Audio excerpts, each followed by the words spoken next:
नमस्कार.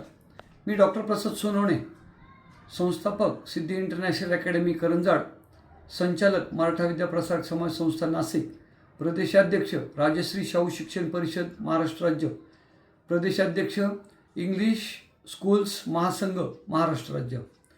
मी आपणासमोर प्रत्येक पालकाला आवाहन करण्यासाठी म्हणून आणि विनंती करण्यासाठी म्हणून मी आज तुमच्यासमोर येत आहे. गेल्या अनेक दिवसांपासून एक मोठा प्रश्न भेडसावतो आहे. कोरोना 2022 साली संपला आणि त्याच्यानंतर जे काही दुष्परिणाम आपल्याला जाणवत आहेत त्या दुष्परिणामांसाठी म्हणून जे काही प्रत्यक्ष अनुभव आलेले आहेत ते आपल्यासमोर मांडण्यासाठी म्हणून मी आज आपल्यासमोर आलेलो आहे. गेल्या अनेक दिवसांपासून आमचं असं लक्षात आलेलं आहे की शाळेमध्ये मुलं मुली यांचे अफेअर्स खूप वाढलेले आहेत. हा एक गंभीर प्रश्न आपल्यासमोर उभा राहत आहे आणि हे कोणत्याही पालकाच्या लक्षात येत नाहीत की काय की मुद्दामून तुम्ही डावलतायत हे आमच्या म्हणजे मोठा प्रश्न झालेला आहे. यासाठी म्हणून मी जबाबदार 100% आज पहिल्यांदा मी सांगतो की शाळा नसून पालकच आहेत हे कटाक्षाने सांगावंसं लागतं आहे मला. गेल्या अनेक दिवसांपासून असं लक्षात आलं की शाळेमध्ये मुलं मुली अभ्यासापेक्षा हे बाकीच्या फालतू गोष्टींकडे जास्त लक्ष देत आहेत आणि त्याचे दुष्परिणाम हे तुम्हाला आम्हाला कायम याच्यापुढे भोगावं लागणार आहे. मागच्याच आठवड्यामध्ये आणि मागच्या महिन्यामध्ये 1-2-3 प्रकरणं आमच्या शाळेमध्ये बाहेर आलेत आणि ही आमच्या शाळेतच नसून ही शाळा फक्त एक रिप्रेझेंटेशन म्हणून असेल पण ही प्रत्येक गावागावात प्रत्येक शाळेमध्ये ही प्रकरणं वाढलेली आहेत. मी जेव्हा बाहेरगावी फिरत असतो त्यावेळेला अनेक ठिकाणी शाळेतली मुलं मुली शाळा बंक करून की शाळेला दांडी मारून आणि बाहेर ग्राउंड्सवर फिरत असतात, इकडे तिकडे फिरत असतात. आणि मग ते पाहिल्यानंतर ज्यावेळेला आमच्याकडेच हे काही प्रकरणं उघडकीस आलेत त्यावेळेला असं लक्षात आलेलं आहे की हे सगळे मोबाईलचे प्रकार आहेत.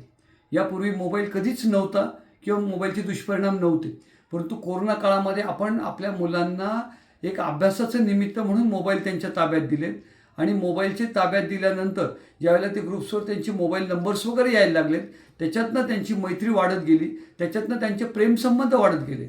मी प्रेमसंबंधाला एक वय असतं असं मी म्हणणार नाही, परंतु कॉलेज जीवनामध्ये आपण अनेक वेळा पाहिलेलं आहे की बरेच प्रेम प्रकरणं होतं, परंतु शाळेत प्रेम प्रकरणं होणं हे फक्त आणि फक्त ही मोबाईलचे दुष्परिणाम आहेत असं मी मुद्दामून आज सांगेन. आपण आपल्या पाल्यांना अभ्यासासाठी म्हणून मोबाईल देतो आणि ते कसे त्याच्यातनं अडकले जातात हे मुद्दामून आज तुमच्यासमोर आणत आहे. कोणत्याही शाळेने मोबाईलमध्ये अभ्यास द्यावा असं सांगितलेलं नाही किंवा मुलांनी अभ्यास करावा हे सांगितलेलं नाही.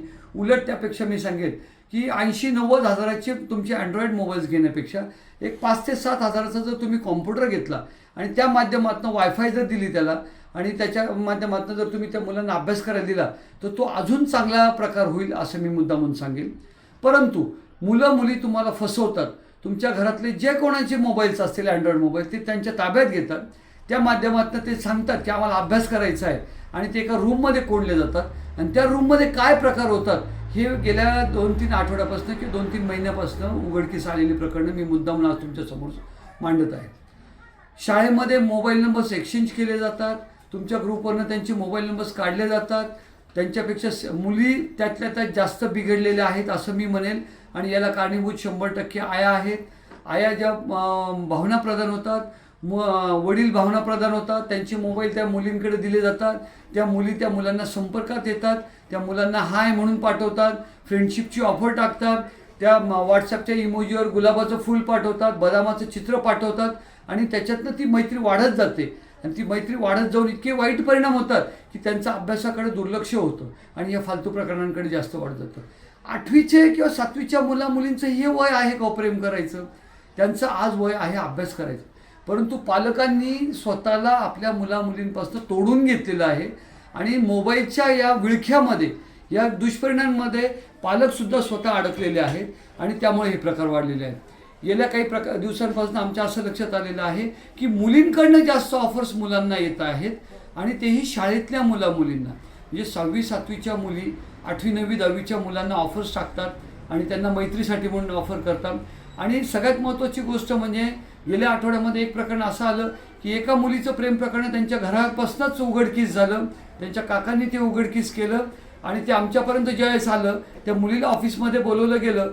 त्या मुलीपासून कमीत कमी 10 ते 15 मुलींची प्रकरणं ओपन झालेत मुलींमध्ये ब्रेकअप झालेले म्हणजे प्रेमामध्ये ब्रेकअप झालेले प्रकरणं आम्ही या ठिकाणी पालकांच्या समोर आम्ही उघडकीस आणली. ज्यावेळेला ते पालक रडायला लागलेत किंवा पालकांना ज्यावेळेला ह्या सगळ्या प्रकरणांचं आश्चर्य वाटायला लागलं त्यावेळेला आम्ही त्यांना सांगितलं की हे 100% दोष पालकांचेच आहेत आणि याला बळी मुलामुलींना जे बळी पाडलेलं आहे ते पालकांनीच पाडलेलं आहे. कारण 6 ते 7 तास मुलं मुली आमच्या शाळेमध्ये असतात. त्यावेळेला त्यांच्याकडे अभ्यासक्रम हा एकमेव काम असतं. अभ्यास पूर्ण करायचं, सिलेबस करायचं, होमवर्क करायचं ही कामं असतात आणि त्यांना वेळ किती मिळतो तर 10 ते 15 मिनटं मध्यंतरी ब्रेक असतो. त्यावेळेत फक्त त्यांना वेळ मिळत असेल. परंतु जास्तीत जास्त म्हणजे माझ्या माहितीप्रमाणे 24 तासातनं तुम्ही जर 5-6 तास काढले तर 15 ते 16 तास मुलं मुली आपल्या ताब्यात असतात.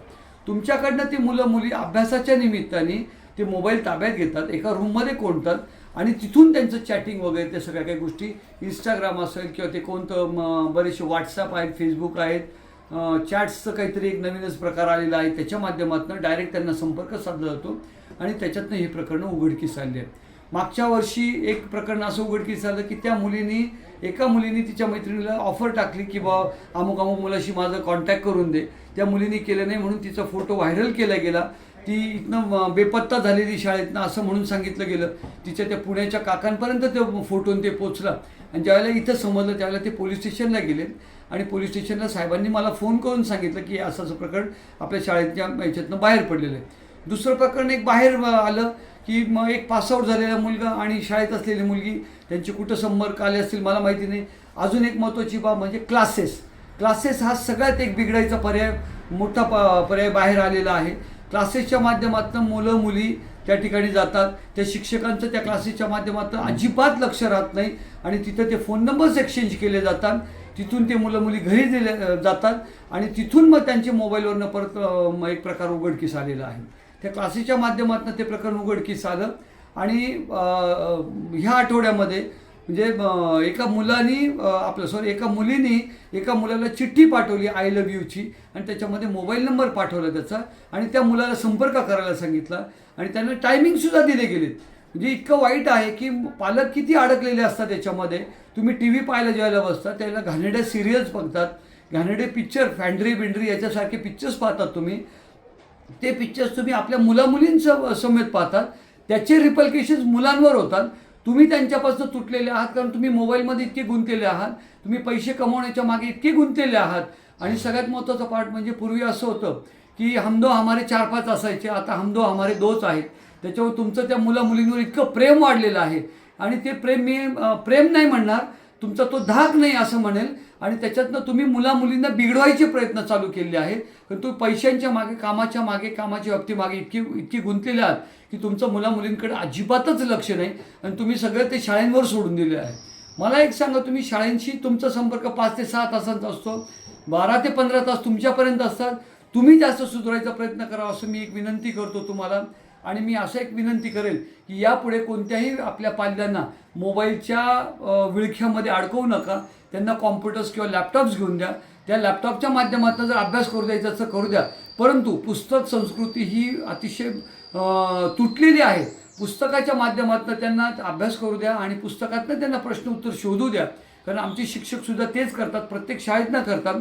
अजून एक महत्त्वाची गोष्ट अशी आहे की बऱ्याचशा शाळेंचे संस्थाचालक हे फक्त आणि फक्त पैसा कमवण्यासाठी म्हणून शाळा चालू केलेल्या आहेत. आपल्या इथं जे पालकत्व आम्ही स्वीकारलेलं आहे त्याच्या माध्यमातून आम्ही असं सांगेल की आमच्या शाळेमध्ये प्रत्येक वैयक्तिक शिक्षकांचं लक्ष मुलींवर असतं म्हणून हे प्रकार उघडकीस येतात. पालकांच्या निदर्शनच आणून दिले जातात. मात्र बाकीच्या बाहेरच्या शाळेमध्ये, कारण मागच्या 2-3 आठवड्यापूर्वी आमच्या शाळेमध्ये एक बाहेरच्या शाळेतली XYZ, त्या शाळेचं नाव मुद्दामून घेणार नाही कारण परिसरामध्ये ती शाळा लफड्यांसाठी म्हणून प्रचलित आहे. जरी त्या शाळेचं नाव म्हणजे फालतू गोष्टींसाठी, स्कॉलरशिप्स असो, नवोदय असं हे सगळे मॅनेज केले जातात. तिथे पैसे देऊन सगळ्या काही गोष्टी दिल्या जातात, कॉप्या पुरवल्या जातात आणि त्या माध्यमातून त्या शाळेमध्ये खूप मुलांची रेलचेल वाढलेली आहे. कारण तिथं अभ्यास न करता ह्या VIP प्रश्न दिले जातात. असे प्रकार वाढून आणि त्या ठिकाणी शिक्षकांची आणि मुलींचे लफडे वाढलेले आहेत, अफेअर्स वाढलेले आहेत. मुलींचे अफेअर्स वाढलेले आहेत. कारण त्या मुलीने कबूल केलं की त्या शाळेमध्ये आमच्याकडे सर्रास या काही गोष्टी व्हायच्या आणि म्हणून त्या मुलीने तिच्या काही मैत्रिणींना जवळ घेऊन आणि त्या मुलींना सांगितलं की तुला हा मुलगा लाईक करतो, तुला हा मुलगा तुला चालेल, हा मुलगा जोडा तुझा चांगला शोभतो, असं म्हणून त्या मुलींना बिघडवायचा प्रयत्न केला. असे प्रकार आपल्या परिसरामध्ये आपल्या घरामध्ये होत आहेत. त्यामुळे मी पालकांना एक नम्र विनंती करेन, पहिली गोष्ट तुम्ही मोबाईलपासून मुलामुलींना लांब ठेवा. दुसरी गोष्ट मुलामुलींचे म्हणजे आपल्या पाल्यांचेच मित्रमैत्रिणी बना, त्यांच्या मनातलं सगळं काढून घ्या. त्यांना आज तुमच्या मार्गदर्शनाची खूप गरज आहे. शाळेत आम्ही तर मार्गदर्शन करतो, आम्ही पालकत्व स्वीकारलेलं आहे, परंतु खऱ्या अर्थाने पालकत्व आपण स्वीकारायला पाहिजे. आपण त्याला जबाबदार आहोत. त्यामुळे त्यांना जास्तीत जास्त चांगल्या प्रकारचं मार्गदर्शन तुम्ही देऊ शकाल, त्यांचे चांगले मित्रमैत्रिणी तुम्ही होऊ शकाल. कारण असे काही प्रकरणं अजूनसुद्धा आलेत की काही मुलामुलींचे नावं त्यांची मित्रमैत्रिणी एकमेकांमध्ये चिडवत असतात आणि ते बाहेर आलेले आहेत.